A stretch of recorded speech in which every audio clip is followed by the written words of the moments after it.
Prince de paix. Gloire au Seigneur. À présent, sans plus tarder, nous appelons l'homme de Dieu, Noah, celui qui va nous apporter la parole alors qu'il s'approche. Est-ce qu'on peut encourager l'homme de Dieu en clamant fortement pour le Seigneur?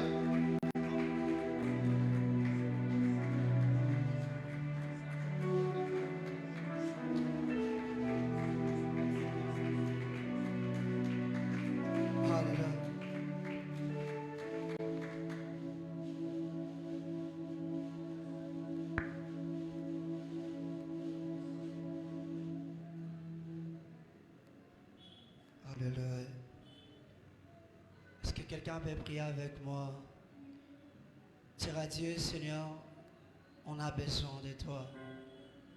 Si seulement tu peux, Seigneur Dieu, nous parler ce soir selon ta volonté. Nous croyons qu'il y a quelque chose qui va commencer en nous ce soir. Dis à Dieu, si seulement tu peux, Seigneur, me parler. Dis à Dieu, si seulement tu peux me parler, Seigneur Dieu.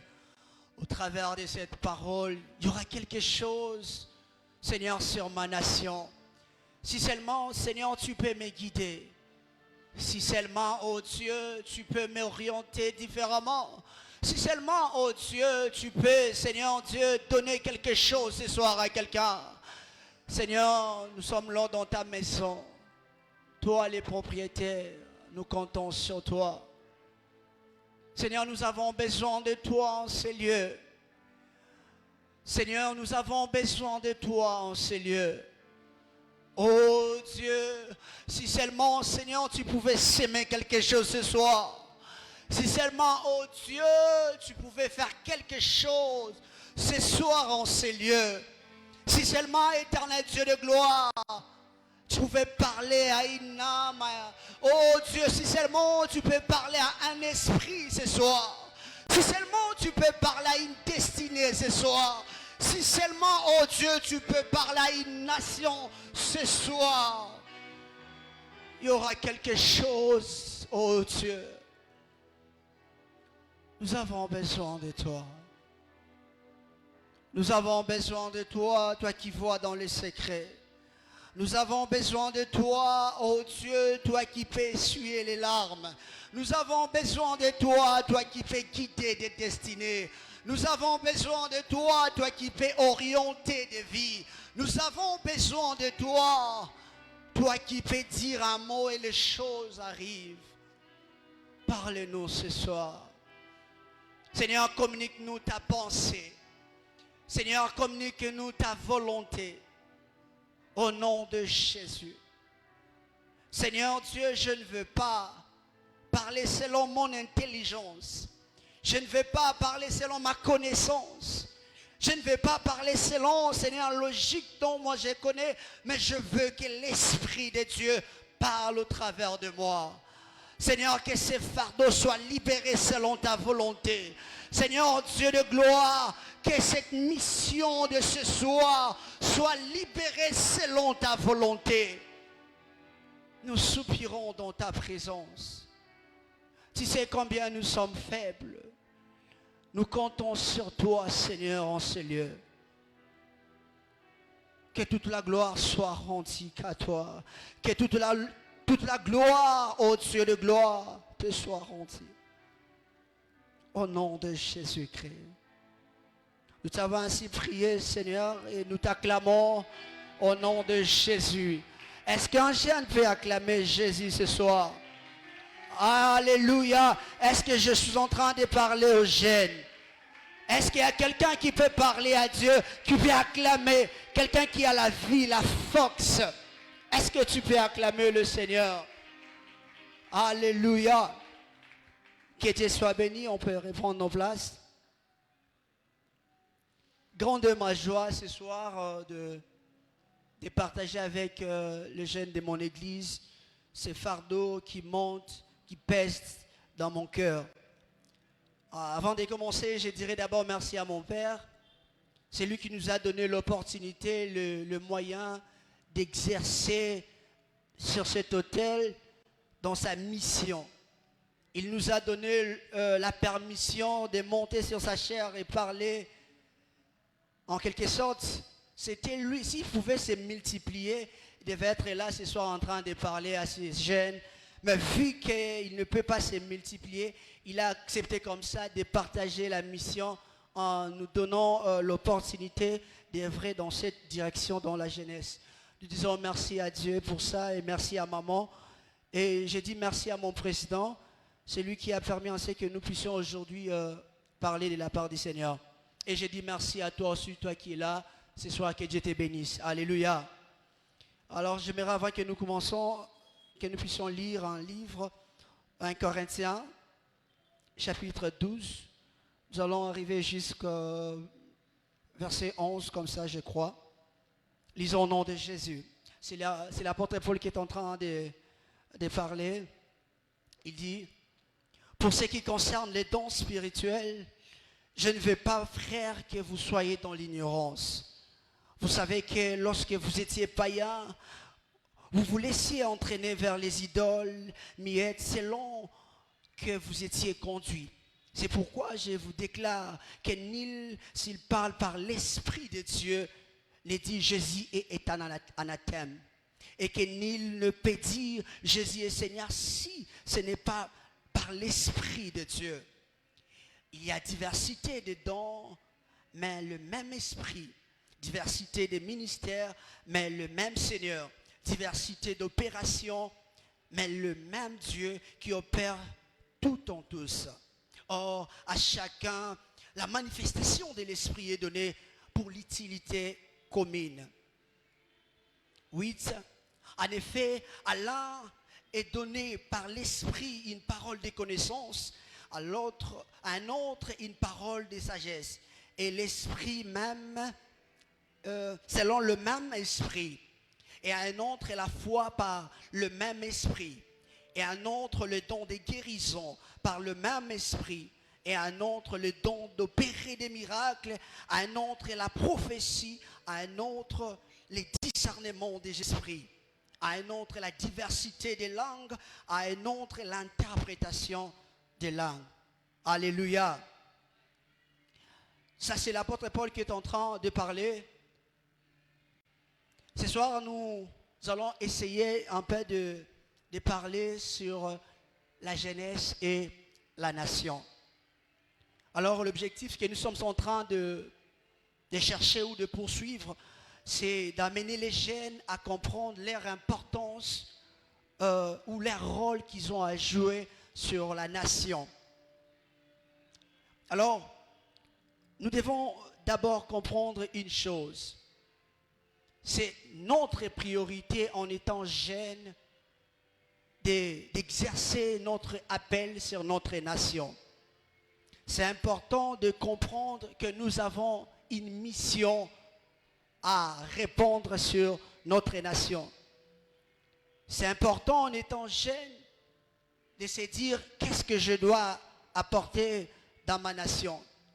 Aujourd'hui, vous serez d'accord avec moi que notre nation contribue à 80% de notre réussite. Donc, si aujourd'hui notre nation est malade, en quelque sorte aussi, notre vie aussi est malade. Si aujourd'hui notre nation est pauvre, en quelque sorte aussi, notre destinée aussi est pauvre. Parce que notre pays ou notre nation contribue aussi à notre destinée. Alors si le champ où nous devons exercer cette destinée n'est pas propice, en quelque sorte notre destinée est affectée ou influencée. Aujourd'hui, nous sommes en train de voir combien les jeunes veulent sortir en dehors du pays parce qu'en réalité, quand ils se regardent sa vie, ils trouvent que rien ne semble aller, rien ne marche. Il a des ambitions, il a des volontés, il a des choses à donner. Mais vu le pays où vit, là où il est, ça ne lui permet pas vraiment de donner le meilleur. Vous serez d'accord avec moi ce soir? Je ne pense pas à l'âge que tu as maintenant, ou la connaissance que tu as, ou les compétences que tu as maintenant, si tu étais dans notre cieux. Je ne pense pas ta vie serait comme tu es là maintenant. Je ne pense pas que tu serais venu enseigner à pied. Il y a d'autres, ils ont l'âge, mais ils vivent encore chez le parent. Il y a d'autres, il a des compétences, mais il ne travaille pas. Pourquoi? Parce que le pays ne permet pas ou ne lui donne pas vraiment l'espace pour faire beaucoup de choses. Il a l'envie, il a les désirs, mais il n'a pas l'espace d'agir. Pourquoi? En quelque sorte, le pays est en train de lui rendre incapable d'exercer son appel. C'est pourquoi c'est important, nous, en étant jeunes, de se lever et de prendre les choses en main. C'est important, en étant jeune, de dire non, je dois faire quelque chose pour ma nation. Vous savez, vous allez comprendre avec moi, parmi des choses qui est sacrées, la nation aussi fait partie. Vous allez voir dans la Bible, Jésus-Christ, il est venu mourir pour une nation, pour un peuple.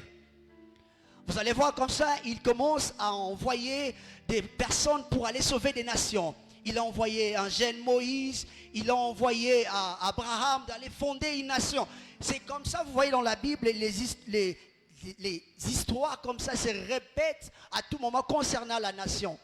Ça veut dire, ça joue un rôle important dans la vie d'un chrétien, dans la vie d'un jeune, la nation. La Bible dit dans le livre de Jérémie 29, verset 7. Recherchez le bien de la ville où je vous ai mené en captivité et priez en faveur parce que votre bonheur en dépend du sien. Voyez, Jésus est en train de nous dire, il dit, priez, recherchez le bien de la ville où je vous ai mené en captivité. Pourquoi?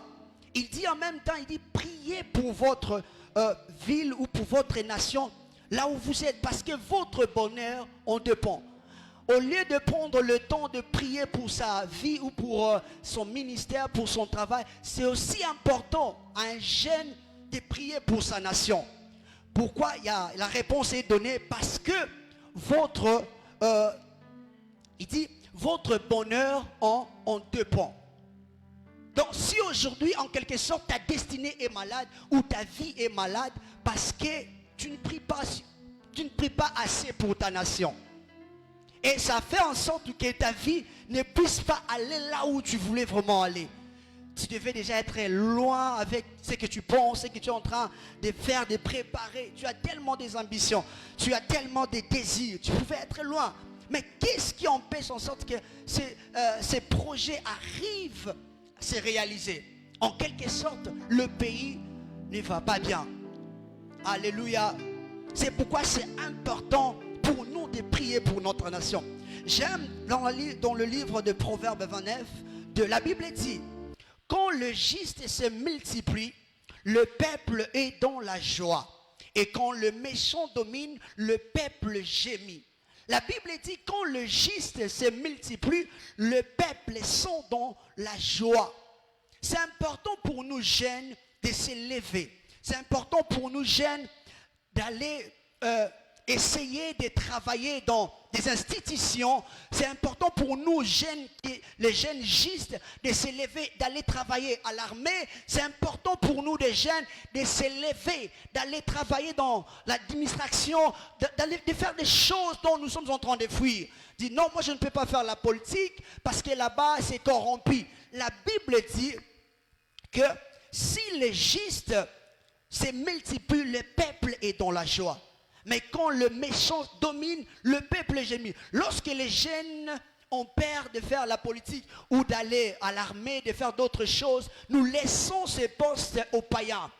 Et ils vont nous coloniser, ils vont nous diriger selon leurs besoins et selon leur vision. Et c'est nous qui vont maintenant souffrir et gémir. Voilà comme aujourd'hui dans notre pays, la République démocratique du Congo, combien nous sommes en train de gémir. Parce que nous avons laissé l'espace aux méchants de diriger. Nous avons laissé l'espace aux hommes mal intentionnés de diriger notre pays. Voilà pourquoi aujourd'hui nous sommes en train de gémir. Il y a quelques minutes seulement, quelques jours, il est nommé député, il est nommé ministre. Il détourne l'argent Pourquoi? Parce que pour lui, le peuple ne compte pas.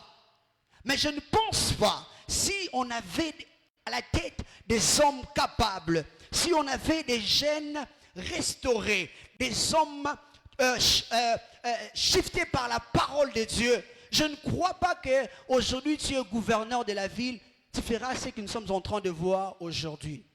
Alléluia. C'est important. La Bible dit dans le livre d'Ecclésiaste, chapitre 10, 16, en 18. La Bible dit, malheur à toi pays dont le roi est un enfant. Malheur à toi nation, malheur à toi peuple dont le roi ou le président est un enfant. Dans d'autres versions, on dit malheur à toi pays dont le président est un gamin. Vous voyez, c'est important pour nous, des gens restaurés, de jouer un rôle important pour notre nation. Enfin, d'emmener notre nation, d'aller loin. Parce que si nous laissons des hommes enfants nous diriger, ils vont nous diriger de la manière des enfants. C'est important pour nous de s'élever. Dans le verset que nous venons de lire dans le livre des 1 Corinthiens, où l'apôtre Paul est en train de parler sur les dons spirituels. Il est en train de dire, frère, je ne veux pas que vous soyez ignorants par rapport aux dons spirituels. Il est en train de citer, il dit, d'autres sont les dons de la parole des connaissances, d'autres le don d'interprétation des langues, d'autres les dons de la parole des connaissances, des paroles de la sagesse, d'autres les dons de foi, d'autres les dons de miracles, d'autres les dons d'interprétation de langue, d'autres les dons de miracles, d'autres les dons de guérison. Tout ça, l'apôtre Paul est en train d'appeler ça le don spirituel. C'est important de savoir, lorsque l'apôtre Paul est en train de faire, il est en train de faire la nuance à côté des dons, il ajoute un adjectif appelé spirituel. Ça veut dire, hormis ce qui est spirituel, il y en a aussi d'autres qui est naturel ou physique. L'apôtre est en train de marteler sur les 9 dons spirituels. Il dit, concernant les dons spirituels, et moi j'ai aimé la nuance ou l'adjectif là, spirituel. Ça veut dire, hormis ce qui est spirituel, il y a ce qui est matériel ou physique. Vous serez d'accord avec moi, l'homme n'est pas que spirituel. L'homme est composé de 3 parties. Il y a des grandes parties dans l'homme qui est spirituelle et une partie qui est matérielle. Il y a l'esprit et l'âme de l'homme qui est spirituel et il y a le corps de l'homme qui est physique.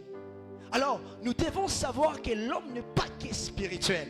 L'homme est aussi physique.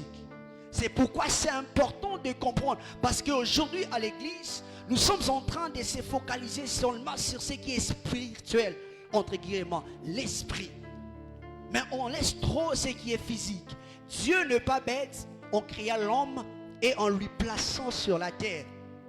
Alléluia. Dieu n'est pas bête.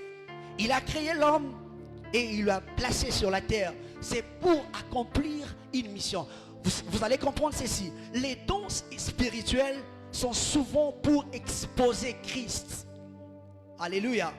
Les dons spirituels sont souvent pour exposer Christ ou montrer Dieu.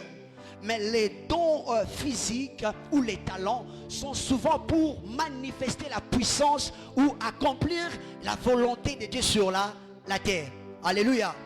Et c'est très important pour nous de comprendre que nous ne sommes pas seulement spirituels, nous sommes aussi des hommes charnels parce que nous avons la chair. C'est très important de comprendre. Aujourd'hui, nous sommes en train de voir des hommes, des chrétiens surtout, se focaliser trop sur les choses qui sont spirituelles. C'est bien de se concentrer sur ce qui est spirituel. C'est aussi mieux de se concentrer sur ce qui est physique. Vous allez comprendre. Dieu a choisi 12 tribus d'Israël. Dans ces 12 tribus-là, il prend une tribu dont il dit que vous êtes seulement des Lévites. Et les 11 autres allaient faire d'autres choses. Allaient travailler les champs, allaient faire ceci, allaient faire cela. Seulement une tribu qui sont restées pour servir dans les sacerdoces. C'est très important pour nous de comprendre. Dieu n'est pas bête. Pourquoi il n'a pas partagé les 6 tribus Et puis, vous les autres là, vous travaillez pour les sacerdoces. Les 6 autres, vous travaillez pour la vie. Mais il dit, vous les autres là, allez-y travailler. Il y aura seulement une tribu qui va travailler dans l'église. Mais aujourd'hui, nous, en étant jeunes, nous voulons nous tous exercer les sacerdoces. Nous voulons nous tous exercer le ministère. Ce n'est pas mal. Tu vois un jeune scellé, baptisé de l'esprit. Quelques jours après, HD, ministère ceux qui yanini, ministère ceux qui yanini. Mais c'est lui qui manque même 1000 francs, même quelque chose à la maison. Il n'y a pas que ça. Il y a ceux qui sont vraiment appelés pour le ministère, mais il y en a d'autres qui ne sont pas appelés pour le ministère. Vous avez les talents pour d'autres choses. Alléluia. C'est important pour nous de comprendre. Vous allez comprendre avec moi. Dans le livre des Exode 31, ici, l'Éternel a appelé Moïse pour les sacerdoces. Il lui dit de faire un tabernacle, de construire les choses.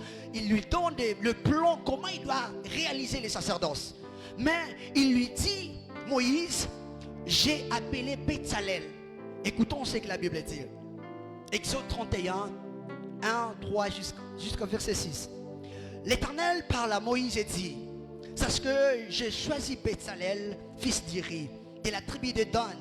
Je l'ai rempli de l'Esprit de Dieu, de la sagesse, de l'intelligence, des savoirs pour toutes sortes d'ouvrages.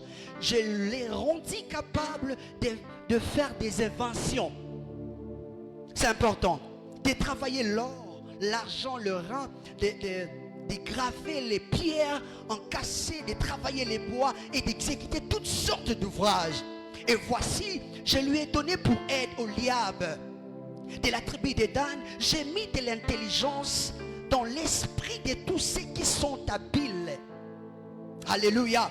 Pour qu'ils fassent tout ce que je t'ai ordonné. Moïse, toi tu es appelé pour les sacerdoces. Mais n'oublie pas, hormis les sacerdoces, tu as une mission à accomplir. Mais cette mission, pour que ça arrive à aboutir, tu as besoin de Bétzalel. Il doit fabriquer les choses pour le temple. L'Éternel dit, lui n'est pas sacrificateur. C'est un ingénieur. Je lui ai doté de l'intelligence d'inventer les choses. Vous devez savoir, l'invention n'est pas païen. Ça vient de Dieu. Cela ne veut pas dire Dieu donne les talents même aux païens. Mais les dons de l'esprit, ça commence souvent à se manifester lorsque nous avons Jésus en nous. Vous allez comprendre, il y a 3 positions que Dieu travaille. Dieu à côté de nous, Dieu avec nous et Dieu en nous. Et les dons spirituels souvent se manifestent lorsque Dieu est maintenant en nous. Mais Dieu à côté de nous, il travaille avec tout le monde, qu'il soit païen ou chrétien. Pourquoi il dit à Bétzalel, il dit à Abraham, j'ai choisi Bétzalel. Lui, il va t'aider à mettre les choses dans le temple. Il va t'aider à accomplir d'autres choses. Toi, tu as la mission. Mais Bétzalel, c'est lui qui va inventer les pianos. Bétzalel, c'est lui qui va inventer la batterie, qui va permettre au sacerdoce d'évoluer. Alors, à l'église, nous avons aussi besoin de Bétzalel. Il faut savoir que tu es Bétzalel. En toi, il y a l'Esprit de Dieu. Dieu t'a appelé à inventer des choses pour cette nation. Alors toi, tu te focalises seulement pour la nation. Toi, tu te focalises seulement pour le ministère. On appelle un prophète. Souvent, on va y arriver. Je ne vais pas aller presser. Alléluia.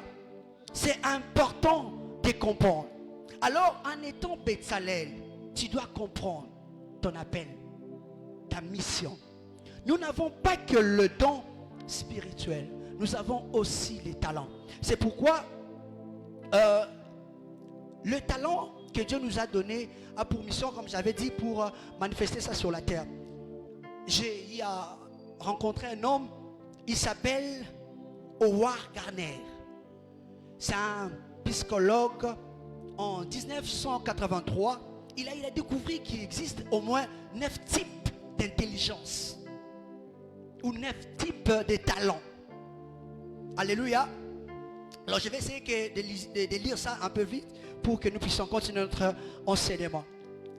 Premier type d'intelligence, selon Howard Gardner, il dit il y a l'intelligence verbo-linguistique. L'intelligence verbo-linguistique. Cette intelligence, ce type d'intelligence, c'est pour les gens qui ont l'art de l'être. Ils savent parler facilement. Ils ont l'aisance. Ils peuvent prendre des langues facilement. Ils maîtrisent la langue en fait. Ils ont l'habilité ou le moyen de s'exprimer facilement. Alléluia.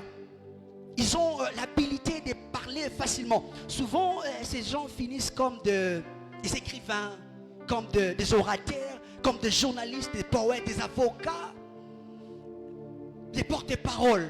C'est aussi un don, c'est aussi un talent. Alléluia. Que nous devons comprendre. Et le deuxième type, selon Howard Gardner, il a dit le type d'intelligence ou les talents logico-mathématiques. Les gens qui ont l'habilité de maîtriser la mathématique, vous voyez, maths, logique. Il y a vraiment ce qu'on y est, les mathématiques, amen. C'est aussi un talent. Moi j'ai un ami qui s'appelle Bob. Aujourd'hui il est assistant, là où on a fini notre études. Lui la mathématique, c'est son truc. Il maîtrise. Il dit ça c'est ma vie. Ça c'est un type d'intelligence, c'est un don, c'est un talent. Alors, souvent, nous, dans notre pays, les gens ont eu à apprendre ces deux types, linguistiques ou logique mathématique. C'est comme si c'est seulement ça. Si seulement tu maîtrises la mathématique ou tu parles bien, tu es le plus intelligent de tous. Tandis qu'il n'y a pas que ça comme type d'intelligence. Un homme a dit, il ne faut pas juger le poisson dans sa capacité de grimper un arbre. Ce que vous ne saura pas. Mais si vous le jetez dans l'eau, vous verrez de quoi le poisson est capable. Amen. Là-bas, il est génie. Mais pour grimper un arbre, il ne saura pas. Il ne faut pas te gêner parce que tu ne maîtrises pas la mathématique. Dire, moi, vraiment, je ne sais pas, la mathématique, là, dans non, je ne parle pas bien, je suis bête. Non, il n'y a pas que ça. C'est pourquoi vous voyez dans l'église, surtout dans les dons spirituels, si quelqu'un commence à manifester les dons de la prophétie, et que quelqu'un expose tellement son don, on trouve qu'il n'y a que ça comme don. Tandis qu'il y a aussi un don d'interprétation des langues. Il y a aussi un don de parole de connaissance. Souvent on dit, ma parole de connaissance, surtout mon aura déjà. Tu vois, on pense que si quelqu'un arrive à aiguiser son don de la prophétie, il n'y a que ça comme don. Non, il n'y a pas que ça. Alléluia.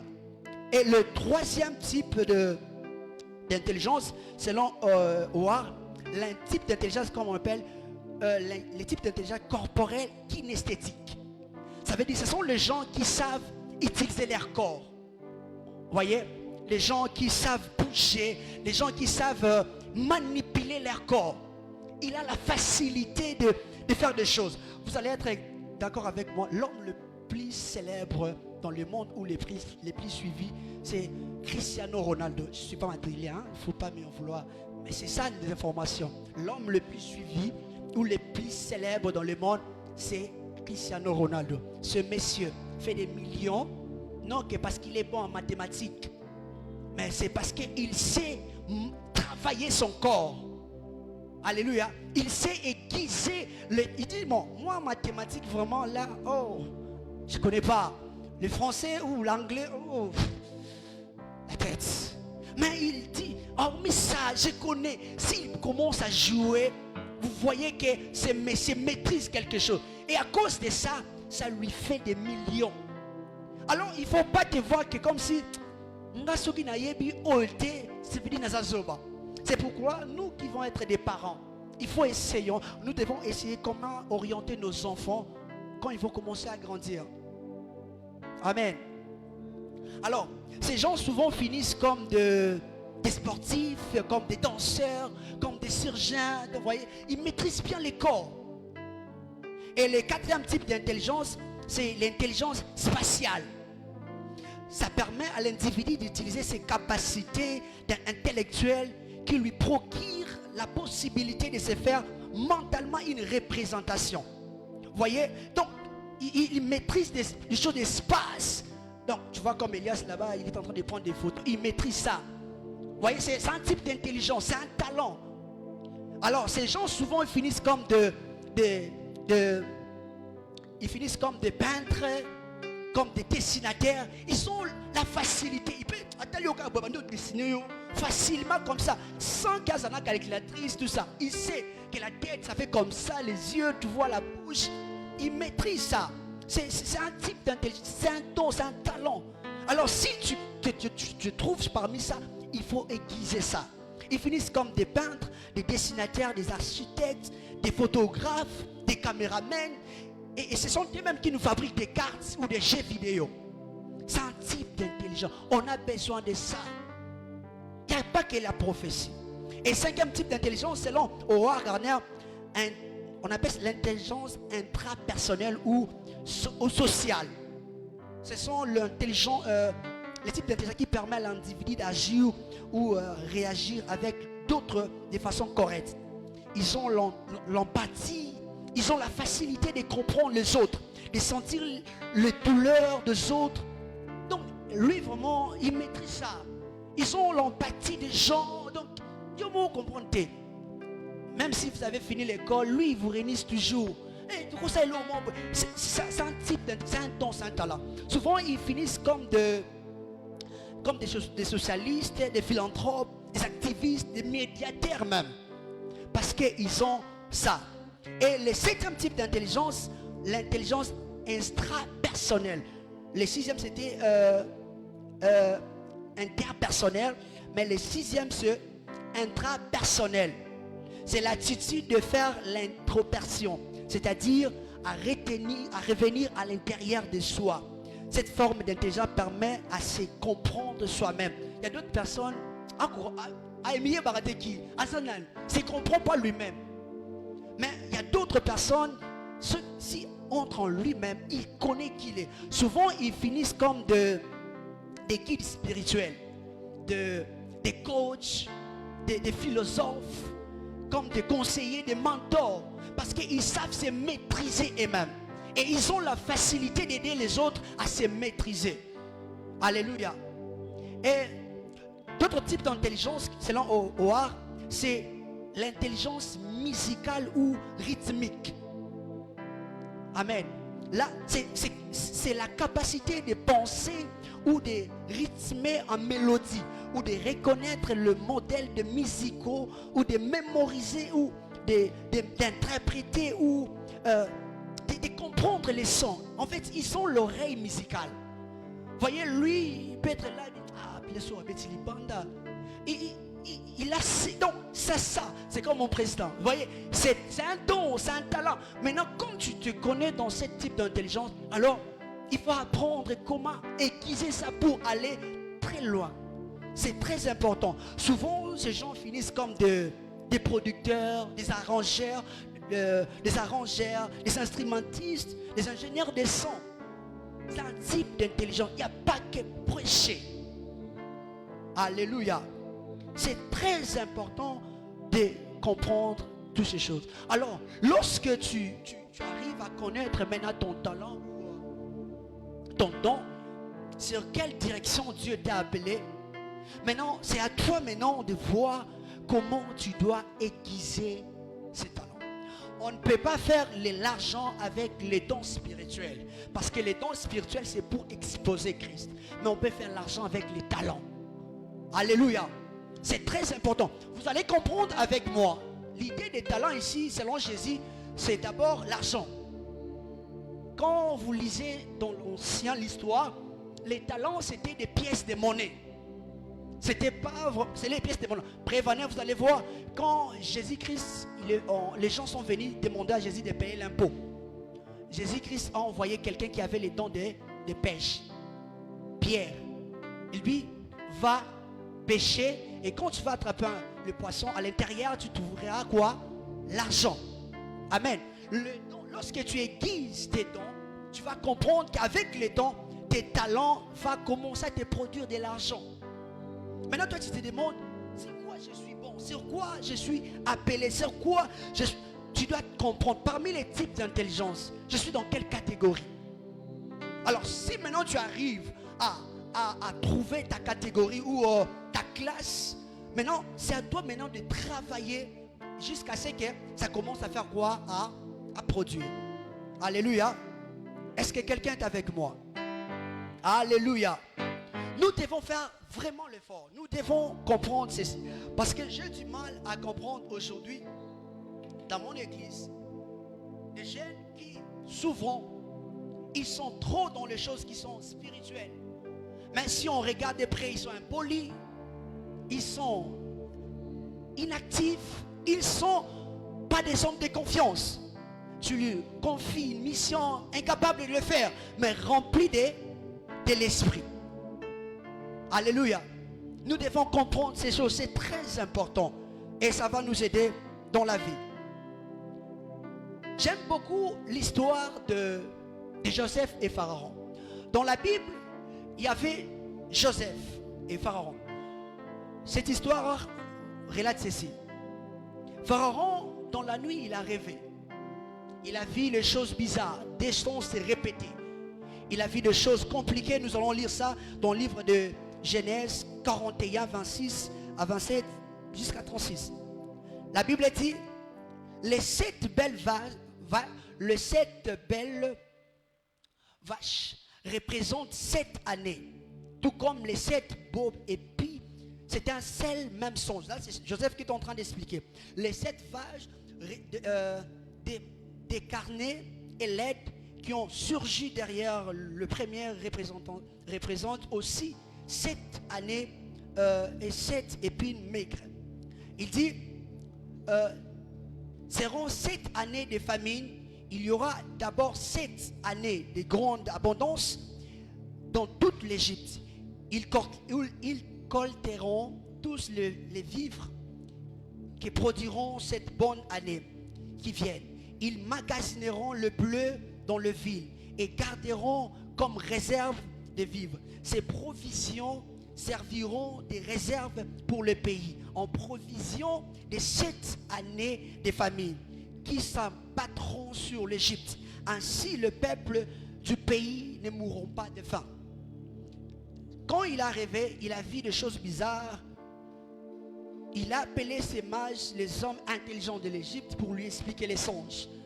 Alors, quand les hommes sages n'ont pas pu arriver à expliquer, on a appelé Joseph. Joseph lui a donné des explications claires. Il lui a dit, les deux songes, ça représente la même chose. Il dit, le vase, il dit, cette représentation que tu as vue, ça représente des saisons.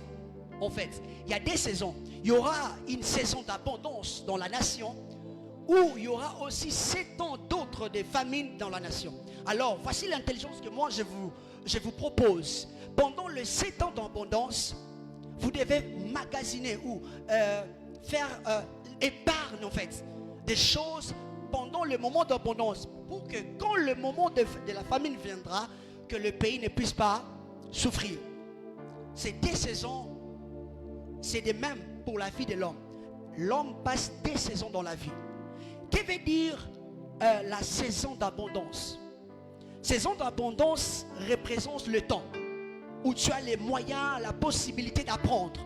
Tu as les moyens de magasiner les choses. Tu as les moyens de faire les stocks en toi.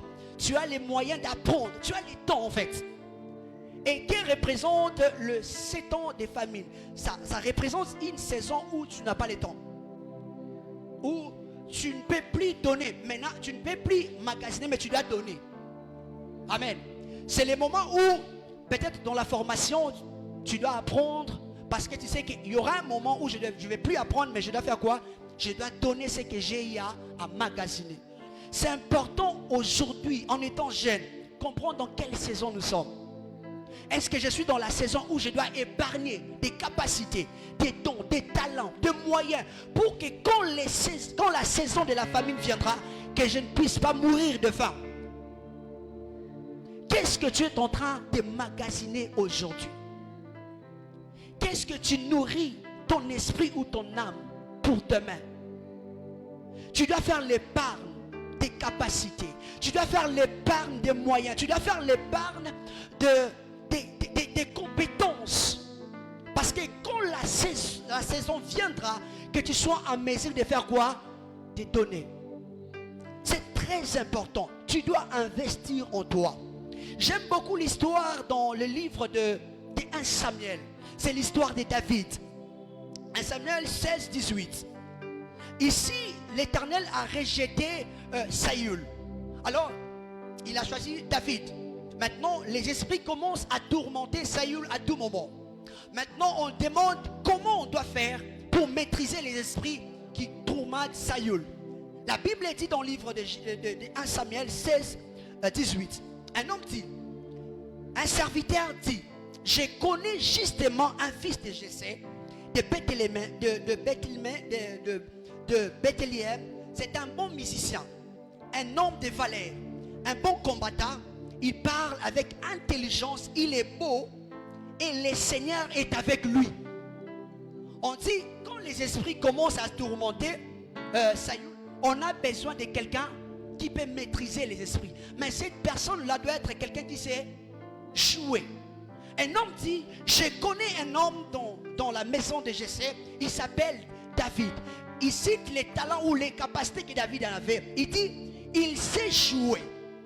Non qu'il sait jouer, il est beau. Non seulement il est beau, c'est un homme de valeur. Non seulement il est un homme de valeur, c'est un bon combattant. Non seulement il est combattant, mais il parle avec intelligence. Non seulement il est intelligent, le Seigneur ou l'Éternel est avec lui.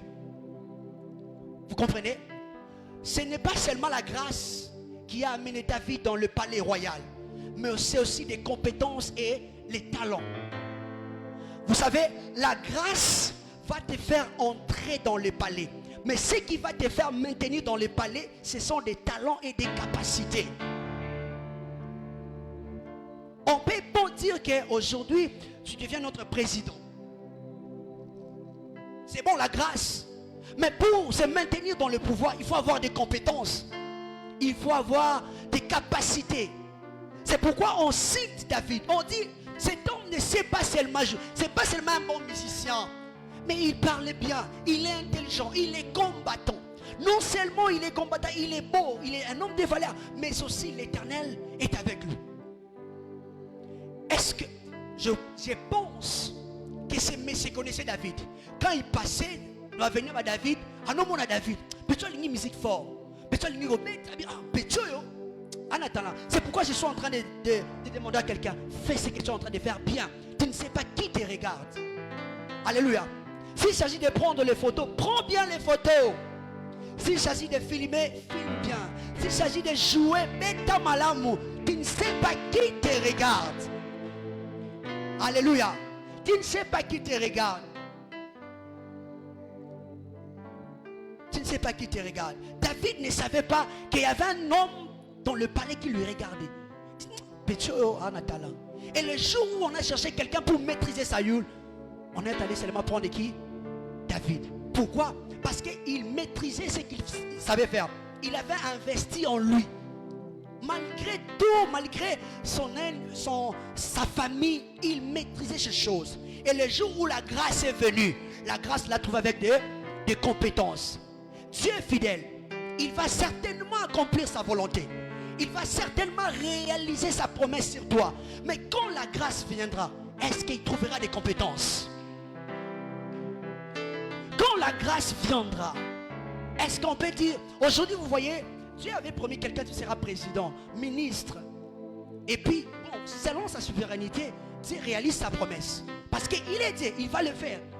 Maintenant, arrivé dans le poste, on commence maintenant à voir maintenant que là où tu jouais, quand on demandait d'apprendre, quand on demandait d'aller faire d'autres formations, toi tu ne voulais pas. Aller prendre l'Excel, Word, PowerPoint, prends l'anglais, fais quelque chose. Mais quand maintenant la grâce t'introduit, tu ne sais pas te maintenir. Pourquoi? Il n'y a rien, te vide. Est-ce que tu investis en toi? Est-ce que tu fais tu fais le dépôt qu'il faut pour la saison qui va venir? Je vous rassure, à bientôt il y aura des saisons. Il y aura des saisons qui vont s'ouvrir en cascade. Je vous rassure, Dieu va sûrement réaliser sa volonté. Mais est-ce que tu... Parce que Dieu va réaliser, mais Dieu ne va pas jouer à ta place, David.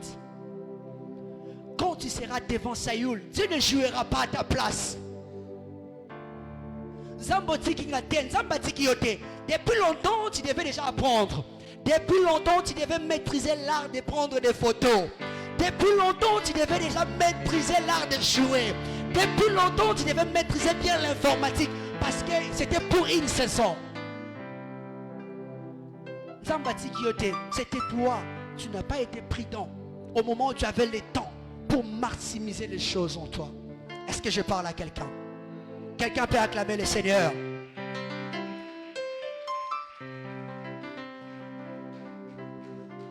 Lorsque tu vas investir sur toi, tu quittes maintenant une matière première. Et maintenant, tu deviens un produit fini. Parce que vous savez, vous devez savoir, le monde ne consomme pas les matières premières. Mais le monde consomme le produit fini. Tu dois quitter ce niveau d'être brut.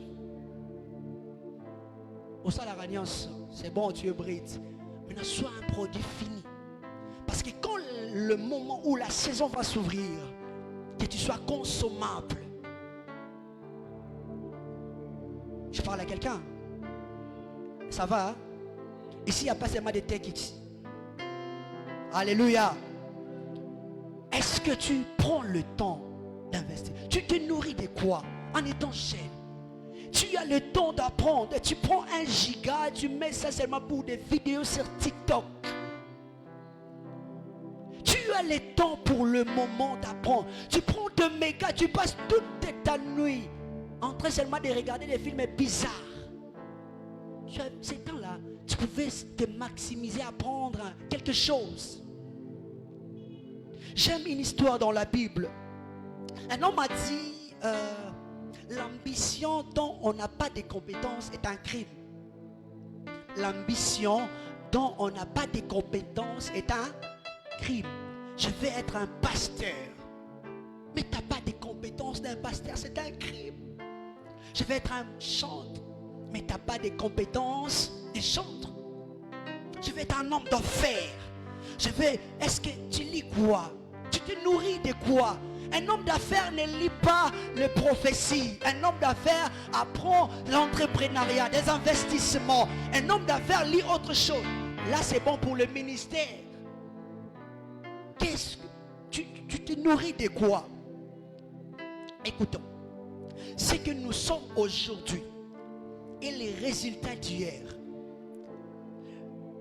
les œuvres et les actions dont nous manifestons aujourd'hui dépendent de la formation et de l'information à laquelle nous avions été reçus hier, où nous étions exposés. Ce dont nous serions demain dépendra de la formation et de l'information d'aujourd'hui. Aujourd'hui, quel genre d'information que tu es en train d'apprendre? Quel genre de formations que tu es en train de faire? Tu n'as jamais assisté même à la conférence, mon fout à $10. Elle dit, $10. La franc, c'est combien? 28 000. C'est beaucoup. Pour apprendre, tu appelles ça beaucoup. Il y aura un moment où on va subir beaucoup. Alléluia. C'est le moment. Tu n'as jamais eu d'ambition de passer à autre chose, de changer quelque chose. Qu'est-ce que tu te nourris de quoi?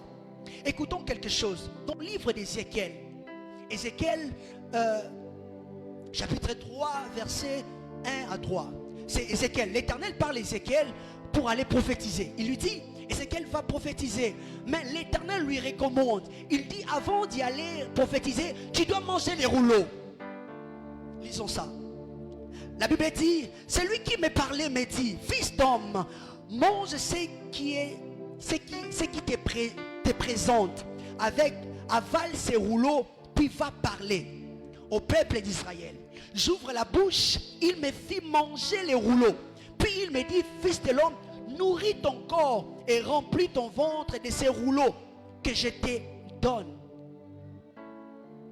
Esaïe doit prophétiser. Mais le prophète ne doit pas aller main vide. Il faut qu'il mange quoi? Les rouleaux. Quand il s'agira pour aller parler ou manifester, tu dois faire sortir ce que tu as eu à manger dans les secrets. Dans les secrets, tu te manges de quoi? Dans les secrets, tu manges quoi? Tu manges la corruption, tu manges des choses inutiles, tu manges la pornographie, tu manges le mensonge, tu manges quoi? C'est que tu dois aller donner demain devant le peuple. Pour le cas d'Ézéchiel, il a fallu qu'il mange le rouleau. Enfin, quand il va sortir, qu'il parle selon l'Éternel et non selon lui. Alléluia. Tu te nourris de quoi? Tu te nourris de quoi? Écoutons. Une croissance naturelle dans la forme, tandis qu'une croissance intentionnelle, voulue, recherchée dans le fond. Un terrain qui laisse croître ses plantes naturellement est une brousse.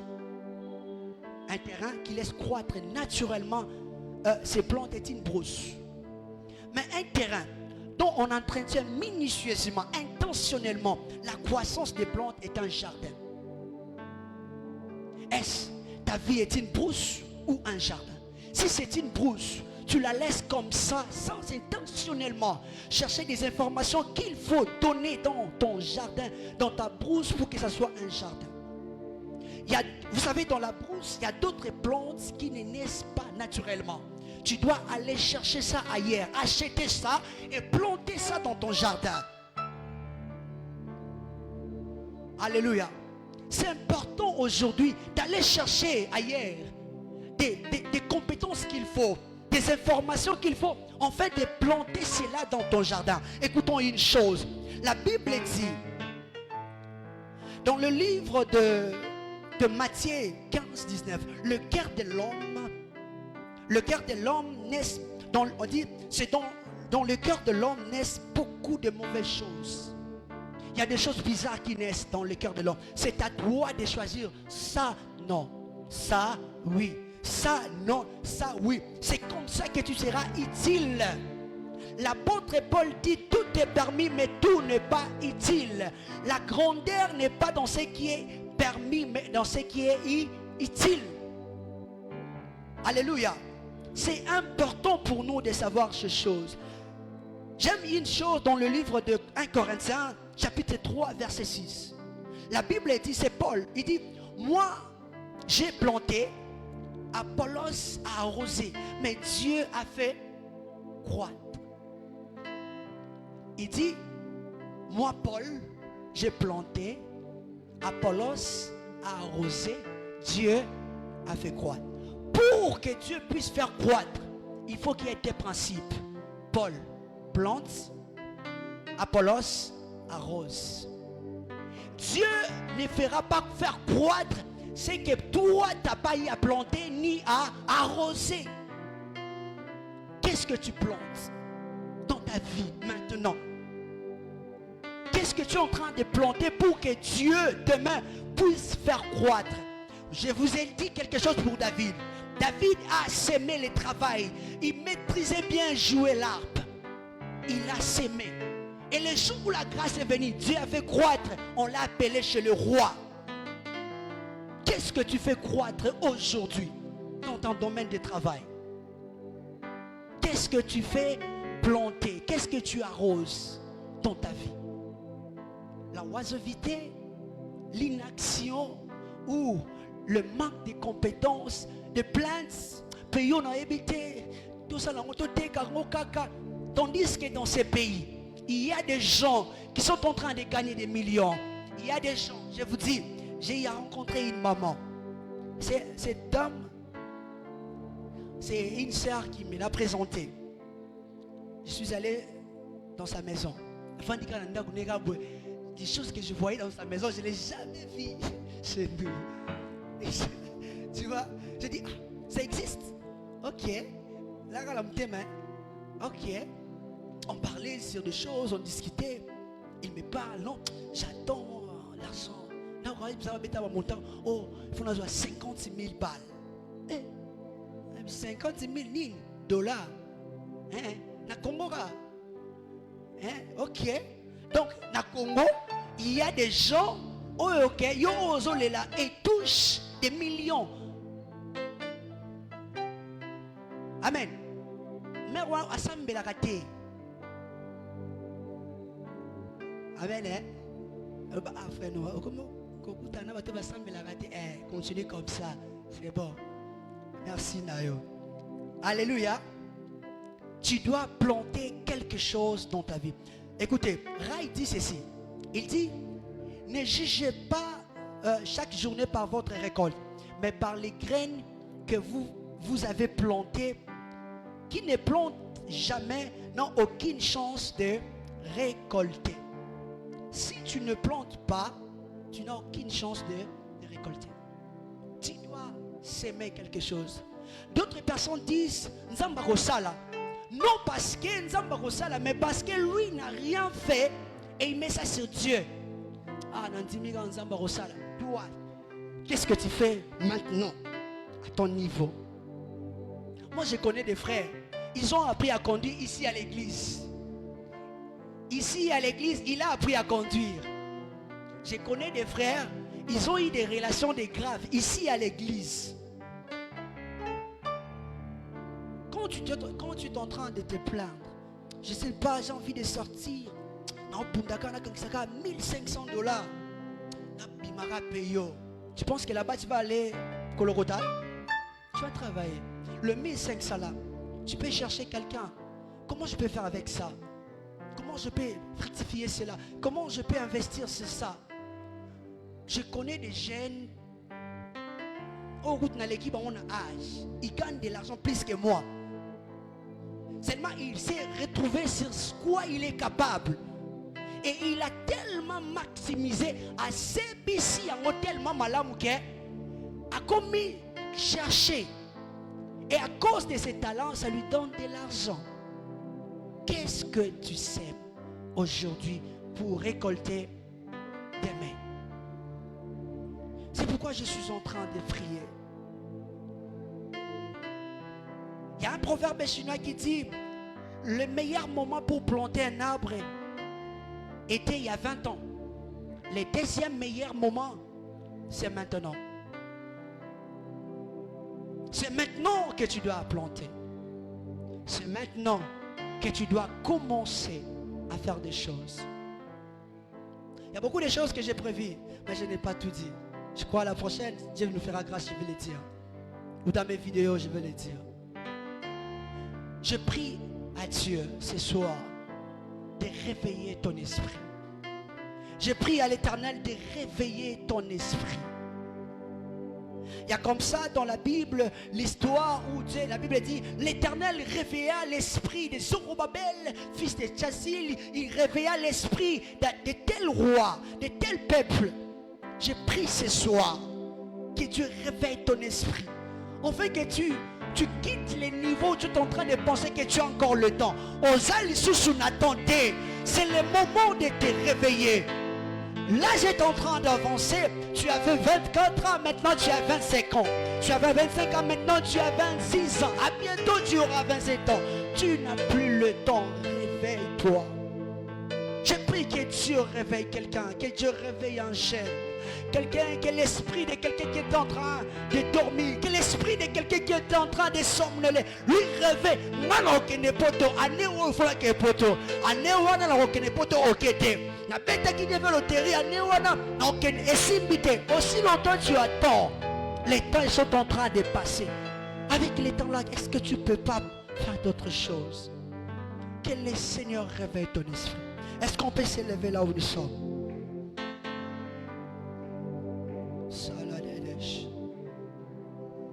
Alléluia. Les chanteurs peuvent monter. Seigneur, nous prions. Prie, dis à Dieu, Seigneur, réveille mon esprit. Là où j'étais en train de dormir, réveille-moi. là où j'étais en train de somnoler, réveille mon esprit. Réveille mes pensées afin de comprendre ce dont je dois faire dans cette saison.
Qu'on peut être ici avec nos parlants en langue.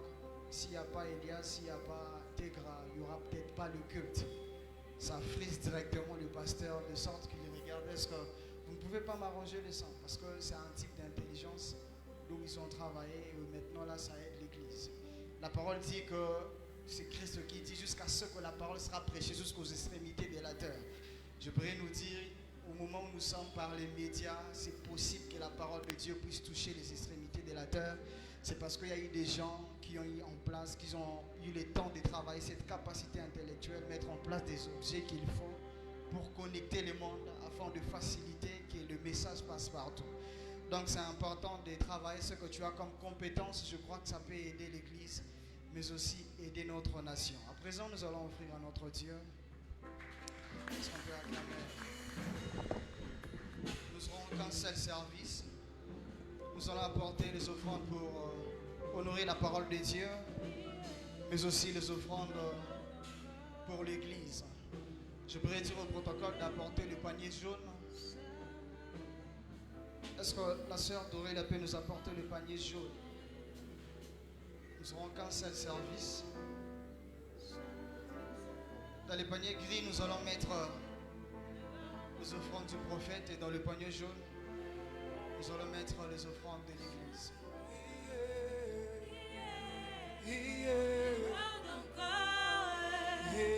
Si tu es prêt, tu peux t'approcher. Dans les paniers gris, nous allons mettre les offrandes du prophète.